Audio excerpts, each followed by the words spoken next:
Nshuti bakundwa, tubibutse ko dukomeje kwiga igitabo ubutumwa ku basore, igice cya 24, kujya mbere kandi uzamuka. Nifuza ko nagombye kugaragaza ubwiza bw'imibereho ya Gikristo. Uhereye mu gitondo cy'ubuzima bwe, umukristo agengwa n'amategeko agenga ibyaremwe kandi akagengwa n'amategeko y'Imana, bityo akajya mbere ndetse azamuka ashikamye. Buri munsi arushaho kwegera urugo rwe rwo mu ijuru, aho ikamba ry'ubugingo rimutegerereje ndetse n'izina rishya ritazwi n'umuntu wese keretse urihabwa. Ibyahishuwe igice cya 2 umurongo wa 17. Ahora agwiza ibyishimo, agakuza ubutungane no kuba ingirakamaro. Iterambere rya buri mwaka rigenda yita iry'umwaka wawubanjirije. Imana yahaye abasore urwego bagomba kurira. Ni urwego turuka ku isi rukagera ku ijuru. Hejuru y'urwo rwego hari Imana, kandi kuri buri ngazi hagera umurasire w'umucyo urabagirana ubwiza bw'Imana. Imana iba yitegereza muri urwo rwego, ikaba yiteguye kuboherereza ubufasha igihe babaye nk'abarekuye gato kandi intambwe zabo zikagwaguza. Ni ukurivuga mu magambo yuzuye imbaraga ko nta muntu n'umwe wurira urwo rwego yihanganye kandi adacogora utazashobora kwinjira mu rurembo rwo mu ijuru. Satani ashyira ibigeragezo byinshi imbere y'abasore. Akina umukino ugamije guhitana ubugingo bwabo, kandi nta buryo na bumwe asiga atagerageje gukoresha ngo abashukashuke kandi abarimbure. Ariko Imana ntiyigera ibareka ngo barwane n'uwo mushukanyi itabafashije. Bafite umufasha ufite ubushobozi bwose. Wa wundi wabaye muri iyi si yambaye kamere muntu, maze agatsinda Satani, uwarusha umwanzi wabo ubushobozi bihebuje. Uwo ni we urwanya ikigeragezo cyose kiza ku basore muri iki gihe. Ni mukuru wabo kandi abitaho, akabagirira impuhwe zimbitse. Ntahuga kubitaho, kandi igihe bagerageza kumunezeza biramushimisha. Iyo basenze, amasengesho yabo yavanga n'umubavu wo gukiranuka kwe, bityo akayatura Imana ari umubavu w'igitambo uhumura neza. Mu mbaraga za Kristo, abasore bashobora kwihanganira ibirushya nk'abasirikari beza mu musaraba. Baramutse bakomejwe n'ububasha bwe, babashishwa kugera ku rugero ruhanitse rukwiriye rwashyizwe imbere yabo. Igitambo cyatangiwe i Karuvali nicyo bwishingizi yabo. Imana ishyira mu gaciro. Itorero ry'Imana rigizwe n'abantu bagereranywa n'ibikoresho byagutse ndetse n'ibito. Nta kintu Imana isaba kitashyize mu gaciro. Ntabwo yiteka ko ibikoresho bito bijyamo ibintu bigenewe kujya mu bikoresho binini. Imana yitega ko umuntu agira icyo yigarurira bishingiye ku byo afite, si ku byo adafite. Kora uko ushoboye kose, Imana nayo izemera umuhati wawe. Kora inshingano iri hafi yawe, uyikorane ubunyangamugayo, bityo umurimo wawe wose uzemerwa n'Umwami. Mu cyifuzo ugira cyo kugira ikintu gikomeye ukora, ntukirengagize inshingano nto zigutegereje. Witondere kuba wakwirengagiza gusenga, wiherereye no kwiga ijambo ry'Imana.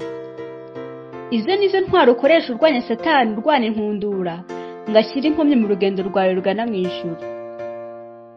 Intambwe ya mbere yo kwirengagiza gusenga no kwiga ijambo ry'Imana ituma intambwe ya kabiri muri byo n'ubundi yoroha. Kwinangira bwa mbere igihe Mwuka w'Imana kwinginga bitegurira inzira kwinangira ku nshuro ya kabiri, bityo umutima ukinangira n'umutima namukagwa ikinya. Ku rundi ruhande, kurwanya igishuko cyose bituma kurwanya ibishuko bindi birushaho koroha. Kwanga inarijye kose gutuma kwiyanga koroha. Intsinzi yose yagezweho itegurira inzira izindi ntsinzi zizakurikiraho. Kurwanya igishuko kose, kwiyanga kose no kunesha icyaha kose ni imbuto ibi bibiwe kuzageza ku bugingo buhoraho. Igikorwa cyose cyo kutikanyiza giha imbaraga nshya imibereho y'iby'umwuka. Nta muntu n'umwe ushobora kugerageza gusa na Kristo atagenda agwiza kurangwa n'ubupfura no kuba umunyakuri. Kuza ibyiringiro. Imana izita ku muhati wose ukoresha kugira ngo ugere ku rugero rukwiriye yagushyiriyeho. Iyo utsinzwe, iyo uteshuka ukagwa mu cyaha, ntugatekereze ko udashobora gusenga ngo wibwire ko udakwiriye kujya imbere y'Imana. Bana banjye bato, mbandikiye ibyo kugira ngo mudakora icyaha. Ariko ntihagira umuntu ukora icyaha, dufite umurengezi kuri Data wa twese, niwe Yesu Kristo ukiranuka. Rwa mbere rwa Yohana, igice cya 2 umurongo wa 1. Yesu ateze amaboko yiteguye kwakira umwana w'ikirara wese. Musange, umubwire amakosa yawe n'ibibi byawe. Musabe, aguhe imbaraga kugira ngo wongerwe umuhati.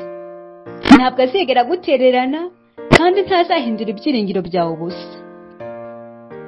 Ibigeragezo bizakugeraho. Ubwo nibwo buryo Uwiteka akoresha agukuraho kudatungana kuboneka mu mico yawe. Ntukitotombe. Iyo wivovota, utuma ikigeragezo cyawe kirushaho kugukomerera. Ubaha Imana uyumvira mu byishimo.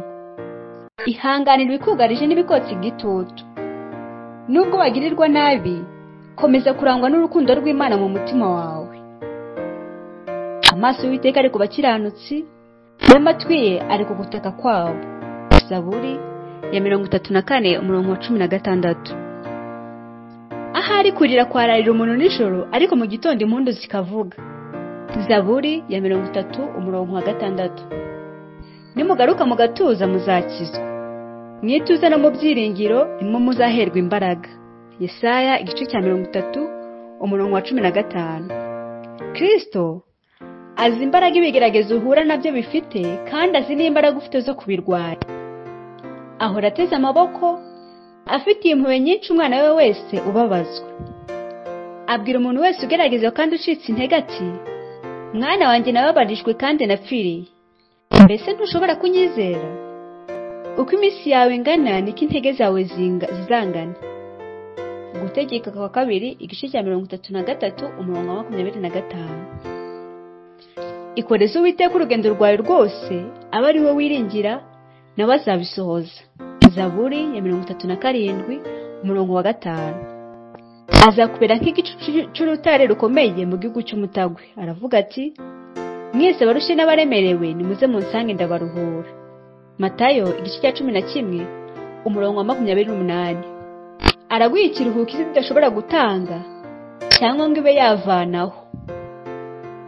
Amagambo ntashobora gusobanura amahoro n'ibyishimo umuntu wiringira Imana kubw'ibyo ivuze ashobora kugira. Ibigeragezo ntibimubuza amahoro, gutukwa ntibimubuza amahwemo. Intare igira abambwa. Inshingano ze zishobora kugenda zimukomerera uko iminsi isimburana, ibigeragezo bye bikarushaho gukomera, ibishuko nabyo bikongera ubukana, ariko ntabwo waguza kuko ahabwa imbaraga nk'uko azikeneye. Ikiguzi cy'intsinzi. Kristo yatanze ibintu byose kubera umuntu kugira ngo bishobokere umuntu kuzaraga ubwami bw'ijuru. Noneho iki ni igihe cy'umuntu wacumuye kugira ngo agaragaze ibyo azazibukira ku rwe ruhande ku bwa Kristo, kugira ngo azabashe kwinjira mu ikuzo ryo kudapfa. Abantu bumva uburemere bw'icyo guhabwa agakiza byasabye ndetse n'ikiguzi cyabyo, ntabwo bazigira bivovotera ko bagomba kubibabarira, kandi ko intambara no kwiyanga ari byo mugabane w'umukristo.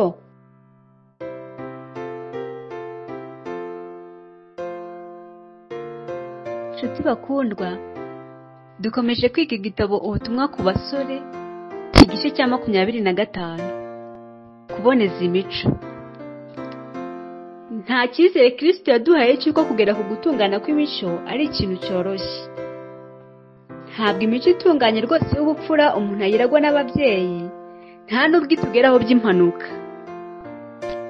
Imico itunganye igerwaho kubw'umuhati umuntu ku giti cye akoresha, binyuze mu buntu bwa Kristo ndetse n'ibyo yadukoreye. Imana itanga impano n'imbaraga z'ubwenge, maze tukarema imico yacu. Iyo mico iremwa binyuze mu rugamba rukomeye kandi rukaza umuntu arwana n'inarijye. Urugamba rugenda rusimburana n'urundi, rugomba kurwanwa umuntu aruhanganye n'imico yakomoye ku babyeyi. Bizadusaba kwinenga ubwacu, kandi twe kwemera ko hari ibibi birangwa mu mico bisigara bidakosowe. Ni muryohe kugira umuntu n'umwe uvuga ati, ntabwo nshobora gukosora intege zo mu mico yanjye.